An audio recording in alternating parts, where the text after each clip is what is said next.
Bien, pues os comento un poco la estructura de la charla de hoy, ¿vale? Bueno, la hemos titulado Interacciones que nacen de las estructuras de juego. Creo que estamos en un momento en el que yo creo que se resta mucha importancia a lo que son las estructuras, a lo que son los sistemas de juego.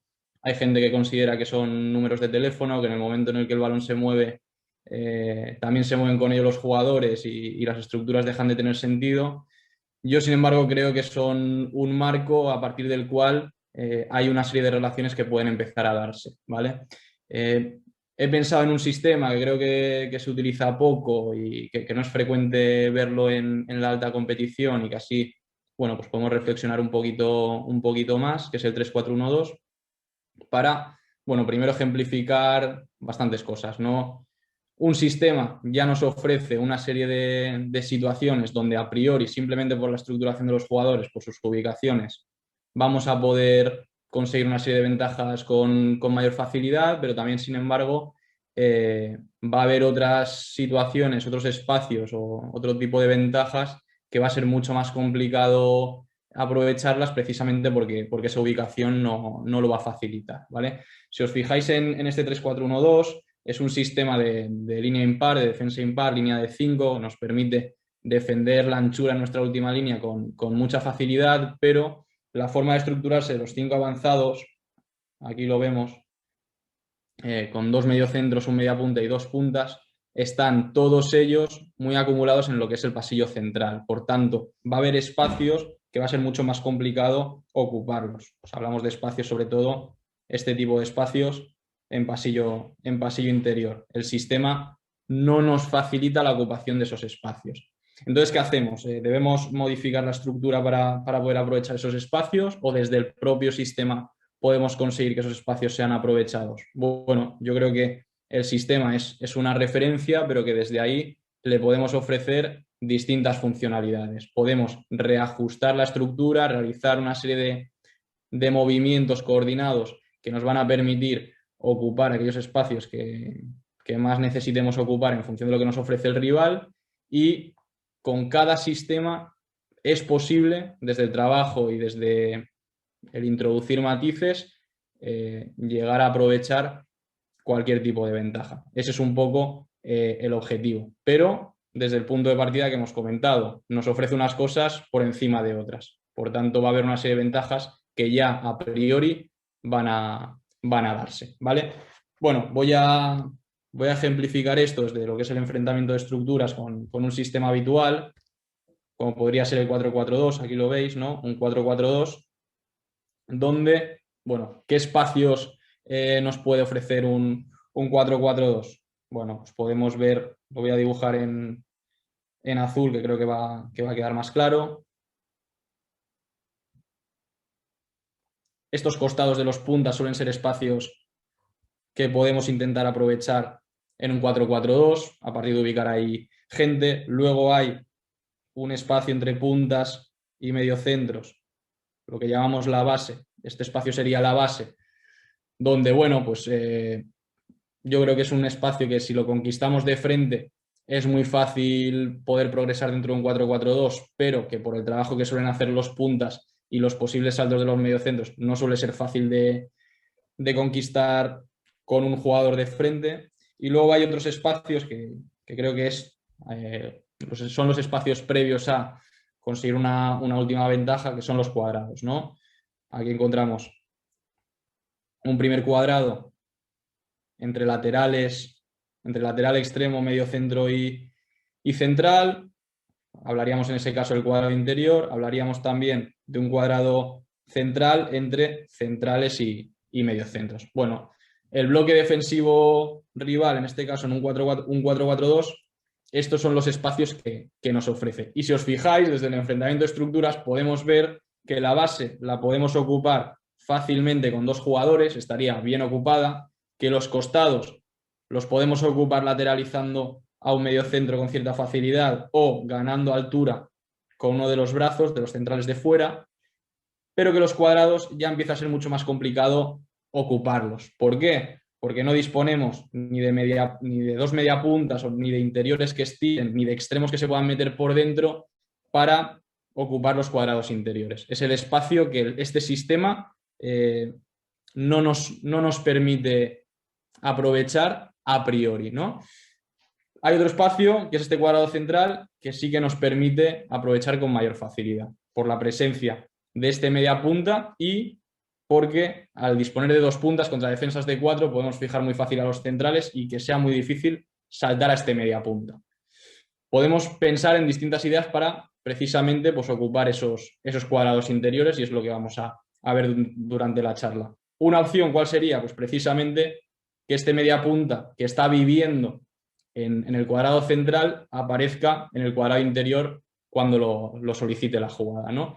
Pero bueno, vamos a ir viendo distintas funcionalidades del sistema, distintos movimientos, distintas formas de cambiar un poco lo que es la estructura para poder atacar mejor algunos espacios, ¿vale?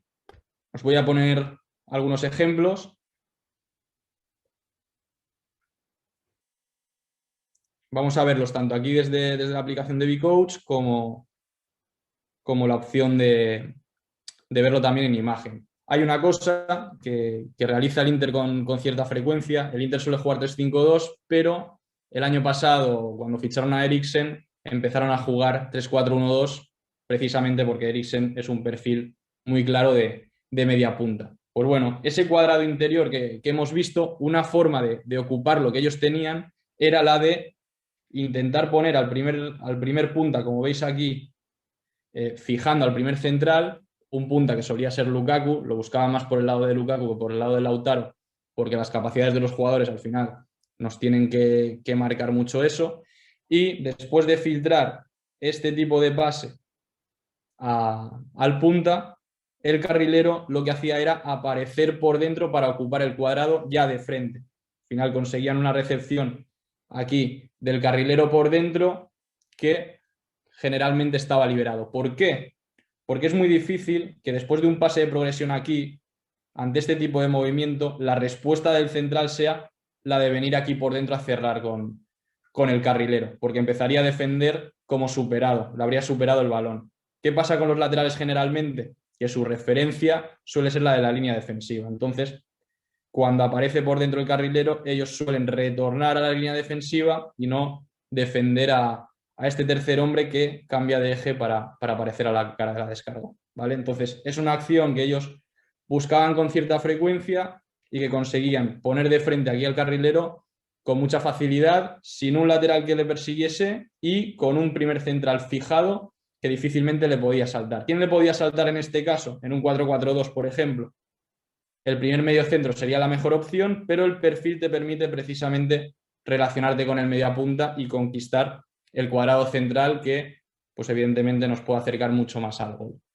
Ante esta situación, ¿qué podría hacer el punta después de la descarga? Bueno, pues este movimiento podría ser interesante, ¿no? El de separarse, el de moverse en dirección contraria a la descarga, con un movimiento que el entrenador Rodri llama redondeo, dejando de ver balón para poder recibir este pase, aunque el hecho de realizar este desmarque igual permitiría también saltar al central, que si salta, pues nos puede facilitar incluso recibir en profundidad, ¿vale? Vamos a ver esta opción que acabamos de dibujar. Vamos a ver un par de imágenes donde yo creo que se ve bastante claro. No sé si aquí se ve bien, ¿no?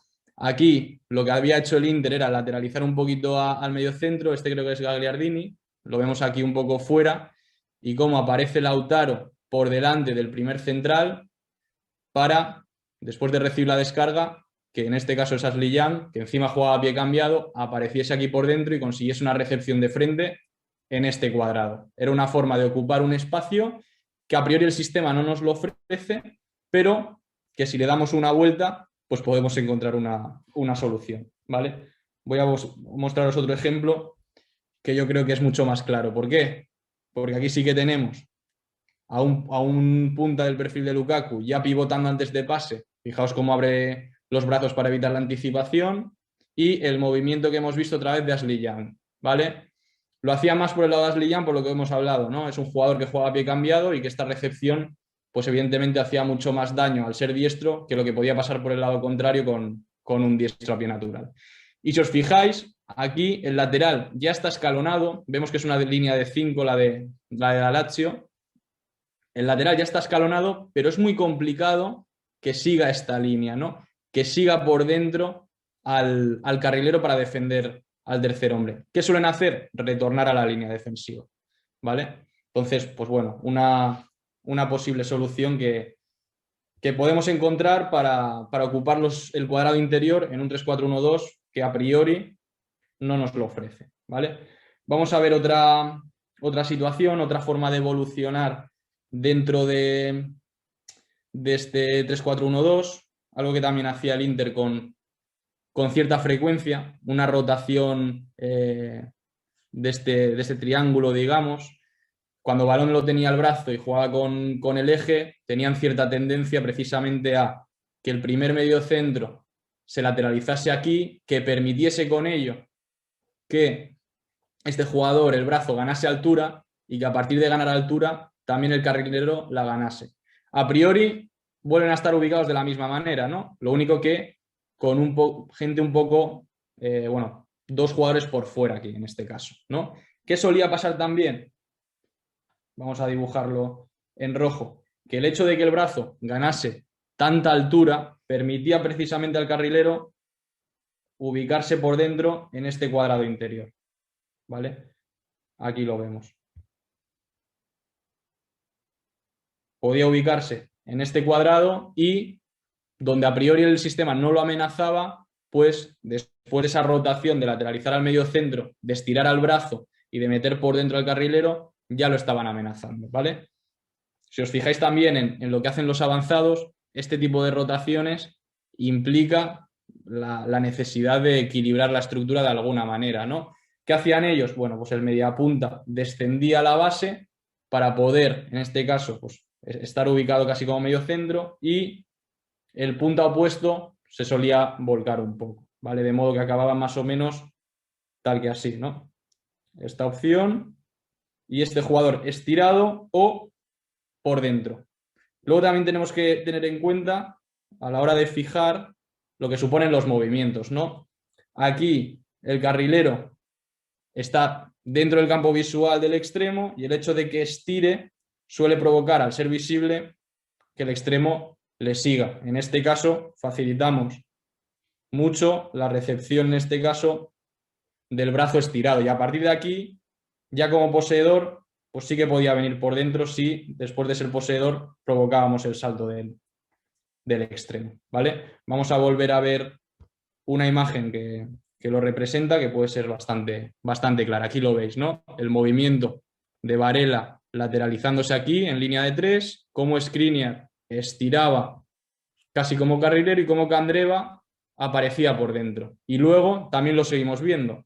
Seguimos respetando las capacidades de los jugadores. ¿Por qué? Porque Candreva es un jugador que juega de carrilero, pero que en otros equipos ha jugado por dentro y que sabe relacionarse muy bien desde estos espacios interiores, ¿vale? Y luego ya vemos aquí a los puntas profundos, ¿vale? Vamos a ver otra opción, otra forma de evolucionar dentro del 3-4-1-2, algunas opciones que, bueno, que el sistema no nos regala, pero que a partir de darle nosotros una vuelta y del proceso de entrenamiento podemos conseguir una serie de interacciones ya más construidas y que siguen siendo eficaces, ¿vale? Aquí vemos también, voy a volver, antes de enseñaros esto, voy a volver también a lo que hemos visto del enfrentamiento de estructuras, creo que se va a ver más claro. Además de no amenazar los cuadrados interiores, como hemos visto, estos intervalos entre central y lateral, desde el 3-4-1-2, tampoco están amenazados. No sé si lo veis, ¿vale?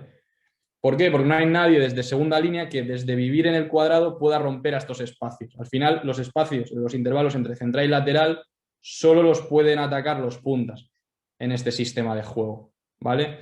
Es un intervalo que realmente pues puede generar muchas ventajas porque no se suele defender bien, los equipos a nivel defensivo no suelen estandarizar la forma de responder a esas rupturas al intervalo central lateral, se puede hacer mucho daño, pero el sistema a priori no nos permite atacar esos intervalos. Pues bueno, Aquí vemos también una opción que el Inter desarrolló desde el 3-4-1-2 para poder atacar esos intervalos. El hecho de que el 3-4-1-2 solo se disponga de un jugador en anchura y que además dispongamos de mediocentros, media punta y puntas, no dispongamos tampoco de interiores ni de media puntas por fuera que puedan asociarse fácil con el carrilero, implica que para conseguir esa interacción, algún 2 contra 2 por fuera, dobladas y demás, necesitemos a los brazos, a los centrales de fuera, ¿vale? Esto lo hacía muchas veces el Inter, sobre todo con Skriniar, que después de conducir y jugar fuera, doblaba por dentro y eran dobladas que realmente superaban 2 líneas, ¿no? Desde estar a la cara de la línea de medios, incluso a veces a la cara de la línea de puntas, él se iba incorporando y podía llegar a amenazar el intervalo central lateral. ¿Cómo solía el Inter, en este caso, relacionar a los demás jugadores para poder atacar ese intervalo, haciendo un poco más de daño?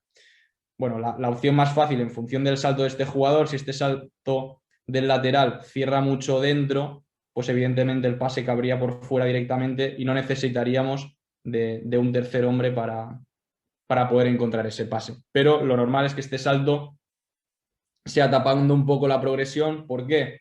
Porque el carrilero no está amenazando, no está al límite de la línea defensiva, no está al límite del fuera de juego para que ese salto sea muy, muy lateral.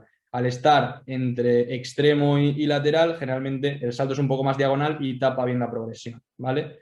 Entonces, ¿qué pase suele caber en este caso desde esta ubicación entre extremo y lateral? El pase fuera adentro. ¿Qué podíamos hacer muy fácilmente? Pues encontrar al punta y que el punta jugase como tercer hombre a esta doblada del brazo y a partir de ahí poder atacar el área. Pero si implicábamos al punta para esa descarga al tercer hombre, el área solo lo podíamos ocupar con el segundo punta y tal vez con el media punta llegando desde segunda línea. Tal vez también podía llegar el carrilero desde el lado contrario. Pero el primer palo muy probablemente no lo tuviésemos bien atacado, no lo podríamos atacar con ventaja. Entonces, ¿qué hacía el Inter? Desde estar el punta por delante del primer central para fijarlo y evitar que saltase, ese punta se escondía y aparecía aquí el mediapunta que partía del cuadrado central para poder descargar al tercer hombre. Luego también, ¿qué tipo de descarga queremos? Es una descarga en profundidad. El perfil con el que viene el 10 le facilita mucho más jugar en profundidad que un punta que está aquí pivotando con el central. Esta descarga para un punta es mucho más complicada. Entonces aparecía el 10 aquí con el punta ya escondido y cerraban el tercer hombre con la ruptura del brazo. Y ya estaban aquí preparados para poder atacar el área con mucha más ventaja, siendo además un centro por delante donde las llegadas de segunda línea no son tan importantes. Realmente lo importante después de tirar una ruptura y buscar un centro por delante es que los rematadores puedan llegar antes que los centrales, ¿vale? Vamos a ver otro ejemplo. Es este de aquí.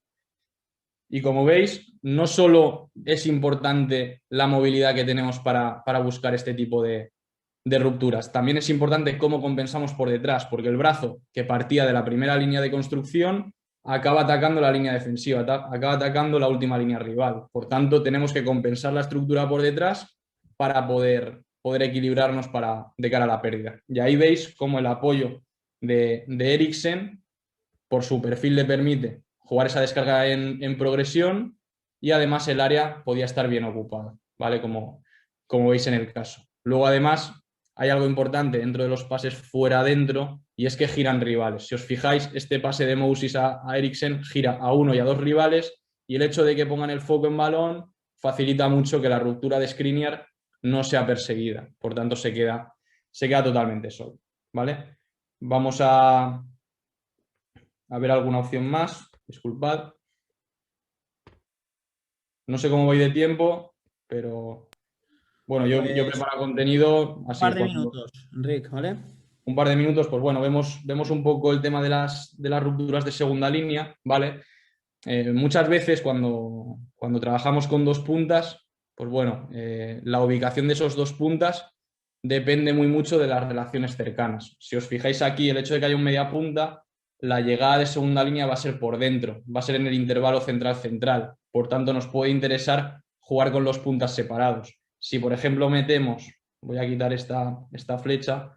Si, por ejemplo, aquí metemos un 3-5-2, la presencia de interiores va a hacer que las llegadas de segunda línea sean en este intervalo entre central y lateral. Por tanto, ya no nos interesa tanto tener anchos a los puntas, nos interesa estrecharlos para que desde su ubicación más estrecha estrechen también más a los centrales y faciliten este tipo de rupturas, ¿vale? Vamos a ver otro ejemplo de algo que hizo el Inter con cierta frecuencia y era, bueno, buscar esos movimientos complementarios entre mediocentro y media punta y que la llegada de segunda línea al intervalo central-central la realizase el mediocentro en vez del media punta.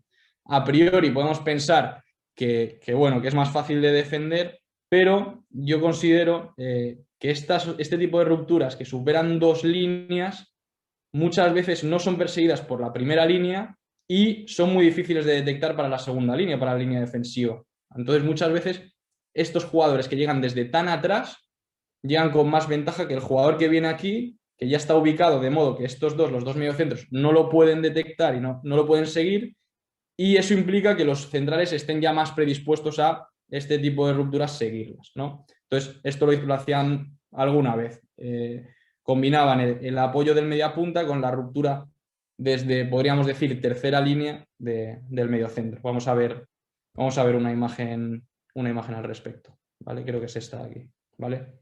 Si os fijáis, tienen a los dos puntas fijando en el intervalo entre brazo y carrilero porque es una línea impar, y vemos la ruptura de Varela en este caso, que es un jugador que pese a jugar de medio centro, pues sus capacidades le permiten tener también ese tipo de movimientos tan largos y tan profundos, y desde tercera línea rompía el intervalo entre eje y brazo, ¿vale? Bueno, yo quería compartir con vosotros estas ideas, creo que no me dejo nada, os voy a enseñar un par de imágenes más que sí que he preparado para que las veáis. Hemos hablado de que el mediapunta puede atacar con mayor facilidad el intervalo central-central. Para eso necesitamos que los puntas se ubiquen en el intervalo central-lateral y ensanchen la distancia, amplíen la distancia entre los dos centrales, pero a veces el juego obliga a que los dos puntas se vuelquen sobre el lado fuerte, como es el caso. Bueno, pues aquí vemos una forma de romper desde segunda línea complementaria a los movimientos que realizan los puntas. Lukaku está volcado sobre el lado fuerte y Eriksen lo que hace es abrirse para, desde segunda línea, atacar el intervalo entre central y lateral, aprovechando el arrastre de Lukaku en este caso, ¿vale? Y bueno, os enseño una imagen más que creo que puede ser interesante. Desde la altura que podía conseguir el brazo saliendo en conducción o incluso el mediocentro lateralizándose, cuando encontraban al punta, buscaban tener dos opciones como tercer hombre, ¿no? Ese mediocentro o ese brazo apareciendo por dentro y atacando, evidentemente, la espalda del rival que se gira sobre balón, y el carrilero atacando por delante esa profundidad. Entonces tenían una posible descarga a un tercer hombre que eliminaba la línea defensiva y una posible descarga al cuadrado interior poniendo a un jugador de frente, ¿vale? Dos situaciones, intervalo central lateral y cuadrado interior, que hemos visto en la primera imagen, que el 3-4-1-2 a priori no nos ofrece, pero que si le damos recursos podemos conseguir que lo haga. Entonces, nada, eran un poco las ideas que quería compartir con vosotros. Quiero que quede muy claro esto, que creo que estamos en un momento en el que restamos mucha importancia a los sistemas de juego y creo que la tienen, y además también pienso que se piensa o se prioriza el nivel de detalle en el plano micro. Cuando hablamos de detalle siempre pensamos que el nivel de detalle solo es cuestión de profundizar en el plano micro, y creo que el detalle no es una cuestión de escala. No es que el detalle sea micro y no es meso o macro. Yo creo que el detalle es una cuestión de profundidad. Y esa profundidad en el juego la podemos conseguir desde el plano micro, desde el plano meso y desde el plano macro. Y esta pequeña charla iba orientada sobre todo a eso, a ver cómo desde el plano macro, desde lo que es la estructura, podemos intentar profundizar en el juego. Así que nada, espero que os haya servido, y si tenéis cualquier pregunta, pues estoy aquí para responderla. Vale, perfecto, Enrique, muchas gracias. Como Dejo de siempre, compartir, ¿verdad? aportando cosas nuevas.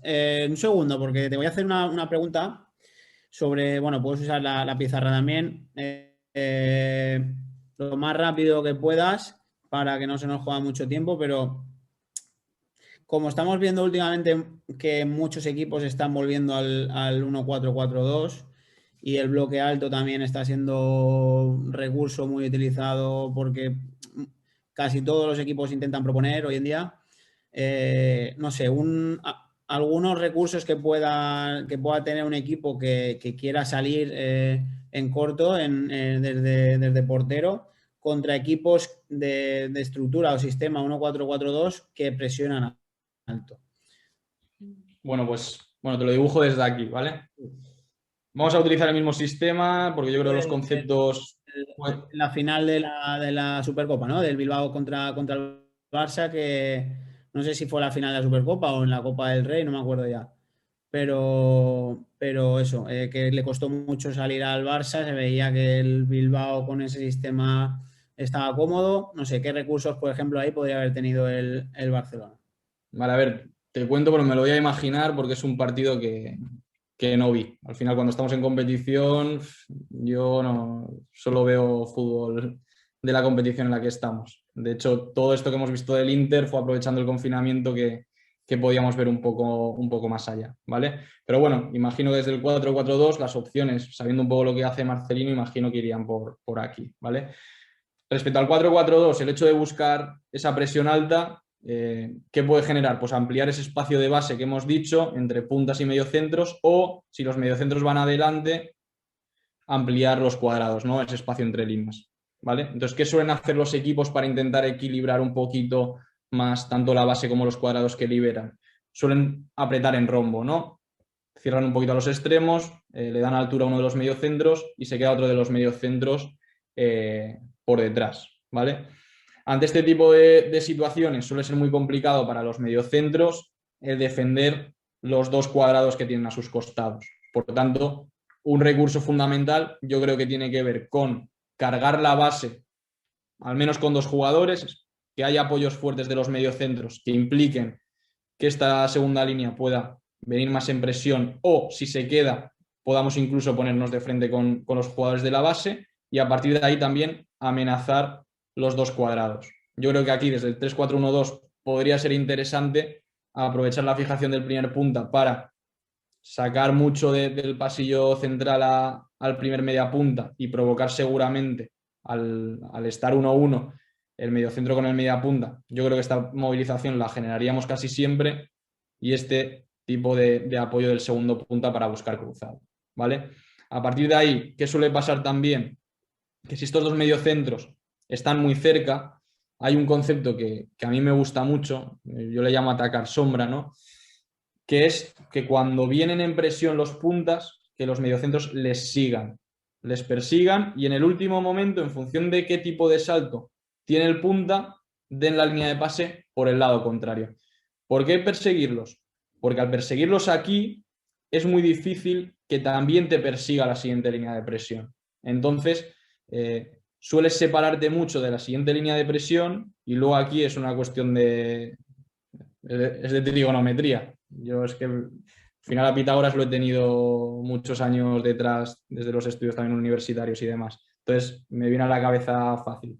Pero aquí, separarte 2 metros aquí, la línea de pase que generas es mucho mayor que si te separas 2 metros aquí. No sé si lo veis, ¿no? Entonces, acercarme a la espalda del salto me permite que con 2 pasitos pueda generar la línea de pase. Sin embargo, si me quedo aquí lejos, con 2 pasos, no genero tanto la línea de pase.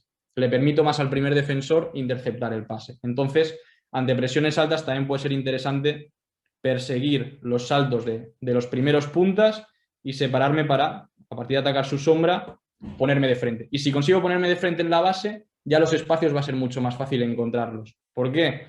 Porque con el balón controlado se van a producir saltos de la siguiente línea de presión, y eso suelen ser regalos, ¿no? Si yo tengo el balón controlado y alguien me salta, pues va a ser muy fácil que me genere yo, a partir de mover un poquito el balón, me genera la línea de pase que necesito para filtrar. Otras opciones también para superar estas presiones altas, pues igual con línea de 4, puede ser la de jugar con laterales cortos, ¿no? Y provocar que los saltos de estos jugadores exteriores, de los extremos, sean muy, muy largos y al final estos laterales, cuando reciban, dispongan de espacio y tiempo. A partir de ahí, ¿qué podemos hacer también? Montar una tercera altura exterior, ¿no? Cuando apretan al lateral corto, que haya algún jugador que se tire esta paralela de fútbol sala para ocupar por fuera una tercera altura exterior y poner de frente aquí a un tío para poder progresar. No sé si te he respondido, Dani, pero bueno, un par de ideas.